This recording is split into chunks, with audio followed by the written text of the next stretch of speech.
اللهم صل وسلم وبارك على سيدنا محمد وعلى اله واصحابه اجمعين. ازيكم يا حبايبي؟ عاملين ايه؟ يا رب دايما تكونوا بخير. ايه رايكم بقى في الفطير المشلتت ده؟ حاجه حلوه جدا يعني بصراحه. جربوها بنفس الطريقه اللي انا هعملها دي وهيعجبكم جدا، بدل بقى ما نقعد نشتري من بره والفطير بقى غالي وطبعا مهما ما تجيبيه من بره عمره ما هيطلع حلو زي اللي انت تعمليه في البيت. جربوه معايا بالطريقه دي ويلا نسمي الله. اولا معايا هنا كيلو دقيق، ماشي، حطيت عليه معلقتين كبار سكر ومعلقه صغيره ملح. ليه السكر؟ عشان كده يخلي الفطير طعمه حلو معايا، ما يبقاش عادم كده ملوش طعم. تمام. و3 معالق زيت كبار. بس هعجن بقى ايه كده بايديا شويه عشان الزيت والسكر والملح كله يدوب مع الدقيق. مش عايزه تحطي زيت براحتك. انا عملته بطريقتين، مره حطيت فيها زيت ومره ما حطيتش فيها زيت. بس بصراحه يعني في الحالتين طلع حلو. بس دي يعني كانت الزيت هنا بيخلي العجين طري كده وحلو معايا. بس قعدت بقى ايه اعجن فيها شويه، واحتاجت معايا كيلو دقيق، خد كوبايتين ميه. تمام. انا حطيت في الاول كوبايه وبعد كده احط نص كوبايه واشوف لو العجين دي بتاعي محتاج ميه تاني احط، مش محتاج بيحتاج حبه بحبه بحط. بس انا لقيته لسه محتاج تاني نص كوبايه، رحت حطيت. هو كده كيلو دي خد معايا كوبايتين ميه. وانتي برضو ممكن ياخد اقل شويه، ممكن ياخد ازيد شويه، كل واحد وعلى حسب نوع الدقيق اللي بيستخدمه. في دقيق بيحتاج سوائل كتير وفي دقيق ما بيحتاجش سوائل كتير. بس هنا بقى انا ايه هقلب كده، هعجن العجين في قلب بعضه لغايه كده ما العجينه تلم معايا، وبعد كده بقى احطها على الرخامه واعجنها بقى على الرخامه براحتي. انا كده خلاص كنت نضفت ايديا مطرح العجين، هعجن بقى فيها براحتي على الرخامه عشان ايه اخد راحتي فيها كده وانا بعجنها. العجين يا جماعه كل ما تعجني فيه يديكي نتيجه حلوه في التسويه. وبرده العجين بيحتاج ان انت تخمريه، اسفه معلش، تريحيه شويه. كل ما تريحي العجين وتعجني فيه كويس وانتي بتعجنيه يديكي نتيجه حلوه في التسويه. بس انا كده كانت خلاص العجينه، انا قعدت اعجن فيها يجي بتاع 10 دقايق ماشي على الرخامه لغايه لما خلاص لمت خالص، وكانت حلوه جدا ما شاء الله. وكانت ليها عرق كده معايا بتمط. جبت بقى الطبق بتاعي وحطيت فيه شويه زيت، ودهنت برضو ايه العجين من فوق بشويه زيت عشان وشها ما ينشفش معايا وهي بتخمر. مش هتخمر يعني، هي هترتاح شويه. بس غطيتها بقى وسبتها ايه بتاع ربع ساعه كده شويه. بس وجيت بقى بعد ربع ساعه لقيت ايه خدت العجين بقى حطيتها على الرخامه. ما شاء الله العجينه كانت طريه جدا وكانت حلوه جدا وملمسها ناعم وكانت جميله بصراحه. بس هنا بقى معايا ربع كوبايه زيت، ومعايا بقى خليط السمنه اللي هو خليط التوريق. انتي بقى عايزه تحطي زبده على سمنه، عايزه تحطي سمنه على زيت، عايزه تحطي شوفي اللي انتي عايزاه حطيه، يعني كل واحد براحته.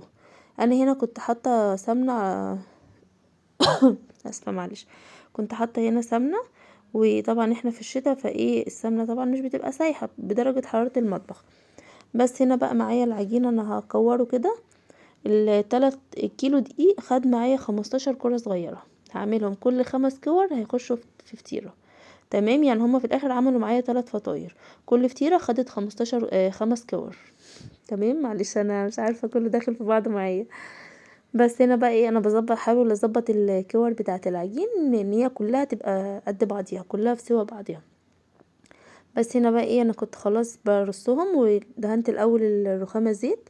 ولازم تخلي بالك اني تطلعي كله قد بعضه. تمام. ما تنسوش بقى تعملوا لي لايك واشتراك للقناة عشان يوصلكوا كل جديد، وان شاء الله الفيديو يعجبكم وما تنسوليش باللايك.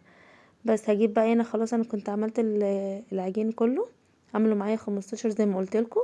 جبت بقى صينيه ودهنتها كده دهنة زيت ورصيتهم. وطبعا انا ببقى عارفه اول واحده عملتها من اخر واحده عشان ابدا باول واحده واسيبه بقى يختمر ايه يرتاح معايا.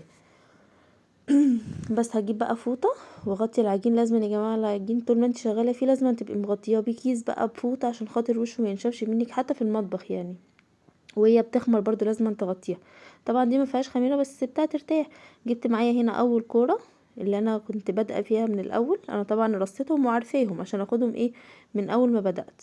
بس هنا بقى معايا الفطير العجينه بدهنها بالزيت، بفردها بالزيت، اسفه معلش. تمام. بتحطي بقى فيها زيت كده في ايدك وتفرديه. طبعا الفطير المشلتت مش محتاج مردان يا جماعه والكلام ده، هو بيتفرد بالايد. بس احاول بقى ايه افردها على قد ما اقدر كده عادي. تمام. لو لقيتيها بتتقطع منك شويه مفيش مشكله، كده كده هيتقفل كله على بعضه في الاخر. المهم ان انتي تفردي على قد ما تقدري. بس اجيب بقى بعد ما افردها خالص في لحد يعني خلاص هي كده جابت اخرها، احط لها بقى ايه خليط التوريق اللي هي السمنه. تمام. وايه اتنيها بقى كده 4 في قلب بعضيها، واحاول ايه لو في مكان كده مفيهوش سمنة احط فيه سمنة واقفلها واعملها زي الكورة كده واركنها على جنب. دي كده اول واحدة. تاني واحدة دي احنا قلنا كل فطيرة هتاخد 5 كور. تمام. انا كده بفرد بالزيت، بجيب الزيت في ايديا كده وبحاول ايه افرد بيه ان هو اخرج العجين من بره على من جوه على بره كده. تمام. واحاول افرد معايا العجينة على قد ما اقدر، وارفعها كده من تحت. ايوه كده انتي بتدخلي فيها هوا من جوه. تمام. مش مهم لو اتقطعت منك حته مفيش مشكله، كده كده كله هيتطبق على بعضه في الاخر. بس هي العجينه كانت ما شاء الله طريه جدا وكانت حلوه قوي. جربوها يا جماعه بالطريقه دي وان شاء الله تعجبكم جدا. بس هنا بقى انا بحط سمنه، كل ما بطبق واحده بحط سمنه. انا بقى هنا غلطت في حاجه. كان المفروض طبعا اول كرة انا قفلتها كان المفروض احطها جوه تاني كرة، بس انا نسيت. فعادي يعني مفيش مشكله، انا هقفل وهسيب برضو اول كرة زي ما هي. هبدأ بيها في ايه في الفطيره التانية، وهطبق وسبتها. افرد بقى على قد ما اقدر كده. بصوا بخرج بالزيت، الزيت ده يبقى سهل جدا معايا وهيخليني يساعدني ان انا افرد بسهوله بايدي. مش محتاجه بقى مردانه والكلام ده عشان تطلع ايه تفردي فيها على قد ما تقدري وتطلع خفيفه ومرقه.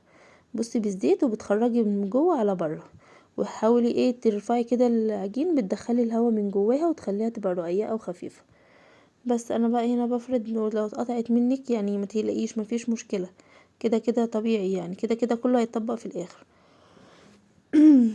بس هنا بقى طبعا الجو شتا والسمنه طبعا ماسكه في بعضيها، مع اني سايباها في المطبخ من بره مش حطاها في التلاجة، بس برضو كانت تقيله شويه. هنا بقى انا جبت ايه اول كرة يعتبر اللي انا دي كانت تاني واحده، بس انا يعتبر دي اول واحده هنا. بس فردت بقى دي كده كورتين في بعض. تمام. احنا ملناش دعوه باول واحده اللي انا عملتها دي، سيبوها دلوقتي كانها ما اتعملتش. تمام. هنحطها في الفطيره التانية عشان ما نلخبطش بس نفسنا. بس هنا كده انا بفرد تالت واحده. بس ما تنسوش يا جماعه تصلوا على النبي وتستغفروا ربنا طول ما انتوا واقفين في المطبخ بتعملوا اي حاجه، استغفروا وصلوا على الرسول.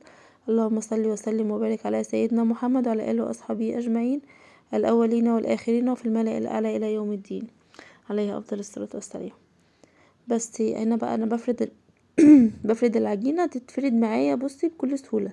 العجين كل ما بيقعد ويرتاح بيديني نتيجه حلوه في الفرد وفي التسويه وفي كل حاجه.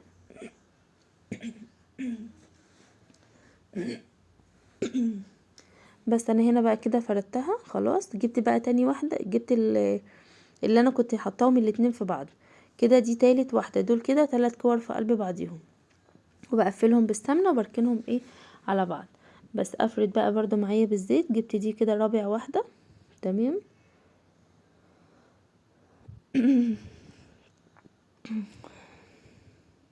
تنسوش يا جماعه تقولوا لي في الكومنتات الطريقه دي عجبتكم ولا لا، ويعني هل الوصفات اللي انا بقدمها دي حلوه وسهله بالنسبه لكم ولا صعبه ولا النتيجه ايه؟ يعني قولوا لي عشان ان شاء الله دي لو قلتولي ان النتيجه دي بتبسطكم اقدر اقدم لكم وصفات اكتر يعني ان شاء الله.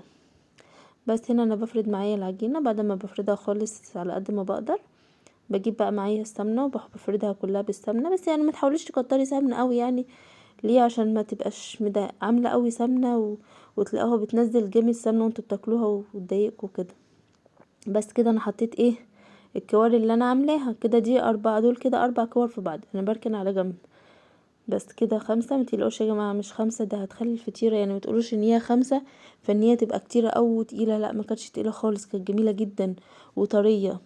يعني هو الفطير المشلتت معروف ان هو بيبقى طري كده من جوه، وفيه يعني ان احنا نعرف ناكله ما تبقاش ناشفه. عايزه تعمليها ب4 براحتك، هتبقى اقل طبعا في التوريقه بتاعتها من جوه. عايزه تعمليها ب3 براحتك. يعني كل واحد يقدر يعمل اللي هو عاوزه واللي هو بيعرف يعمله. بس احنا هي فكره بس بنديها لبعض وبنعرف بعضينا بس حاجات. ساعات الواحد مبيبقاش عارف حاجه ممكن ياخد معلومه من حد تاني بيستفاد بيها كده. بس دي كده كانت 5 كرة معايا. انا بقى ايه حطيت الكرة الكبيرة اللي انا بعملها دي، وبحاول ايه احط سمنة كده بين كل مش كل طبقة وطبقة، لان هي انت بتحطي على بعضيها فهي فيها سمنة. بس كده خلاص كده دول 5 كور معايا انا قفلتهم فطيرة. دي طبعا كانت التانية. كانت انا ايه دي كده تاني فطيرة بقى بدأت فيها. متنسوش ان انا كنت عاملة كرة معايا في الاول فانا سايباها هبدأ بيها هنا اهو. تمام كده، الحمد لله ما نسيتش المره دي. بس هقفلها بقى وهعملها انا بقى ايه وخلصها. دي كانت يعتبر دي كانت اخر كوره خلاص. انا بس بوريكم انا عملت ايه. تمام. انا كده كنت عملت الفطيرتين الاولانيين، ودي كانت اخر فطيره ليا التالتة، ودي كانت اخر واحده فيها. يعني انا دول اللي قدامكم دول محطوطين 4 كور. دي كانت الكوره الاخيره. بصوا ما شاء الله يا جماعه، العجين كل ما بيرتاح بيديكي نتيجه حلوه. يعني بصي دي ما شاء الله مفروده ومش متقطعه قوي. ليه؟ عشان هي قعدت ارتاحت شويه. بس بطبق بقى كله كده على بعضه زي الظرف كده. ولو في مكان مفهوش سمنه او حاجه بحاول بحط فيه حته سمنه كده، عشان ايه ما هي تطلع مورقه معايا وحلوه. بس كده خلاص ما شاء الله انا عملتهم. بسيبها بقى ايه ترتاح نص ساعة. تمام، نص ساعة، ساعة الا ربع، زي ما تحبي. دول كده 2. انا حطيت واحدة في صينية ودول كانوا 2. الاولانية حطيتها في الصينية ودول كانوا الاتنين. حطيتهم كده في الصينية. الاولانية انا حطيتها في الصينية دي يا جماعة معلش. ودول 2 انا حطيتهم في الصينية مع بعض وغطيتهم بالكيس. تمام. ودي برضه انا حطيتها في الصينية عشان تبقى على التسوية على طول، وغطيتها بفوطة ارتاحت قعدت معايا بتاع ساعة الا ربع. بس انا كده بقى هعمله على البوتاجاز. احسن بقى ايه اللي عايز يحطه في الفرن براحته، اللي عايز تعمله بس انا بصراحه عملته على البوتاجاز طلع معايا تحفه. وهديت عليه النار شويه، وبقيت كل شويه ايه احرك الصينيه كده. بصوا ما شاء الله يا جماعه طلع مستوي جميل جدا. بصراحه انا جربت الطريقتين، جربت في الفرن وجربت على البوتاجاز. اللي طلعت على البوتاجاز طلعت احلى من اللي كانت في الفرن. بس بصوا ما شاء الله، يعني انا مهديه النار عليها طبعا، وايه كل شويه بقى ايه ببص عليها. بس اللهم بارك دي كانت تاني واحدة. بصوا انا حاسه ان انتوا حاسين باللي انا حاساه. يعني هي كانت خفيفه جدا يا جماعه وتحسوها منفوخه كده من جوه. بصوا ما شاء الله كانت سخنه جدا، كانت مورقه وكانت جميله. انا ما كنتش عارفه امسكها ولا كنت عارفه افتحها من كتر السخونيه. بس ان شاء الله يا جماعه جربوا الطريقه وان شاء الله تعجبكم. دول كانوا فطرتين على بعض والتالتة كانت لسه على البوتاجاز. بس كانت خفيفة جدا وكانت طرية كده. انا عن نفسي بحب الفطير المشلتت يبقى طري، ما بحبوش يبقى ناشف كده وخفيف. لا بصوا ما شاء الله اللهم بارك يعني. اعملوها وجربوها يا جماعة، وربنا يحسن ما بين ايديكم يا رب. ومتنسوش بقى لو وصلتي معايا لحد هنا متنسيش تعملي لي لايك وتعملي لي اشتراك للقناة عشان تشجعوني. عشان انا بفرح جدا بجد لما بشوف حد بيعمل لي كومنت او بشوف لايك من حد، بفرح بيه جدا والله. بس جربوه. دي كانت الفطيرة التالتة، ودول ما شاء الله الفطيرتين، ودي التالتة اهي. وعملت معاهم حطيت عسل وطحينة وعسل ابيض. السلام عليكم.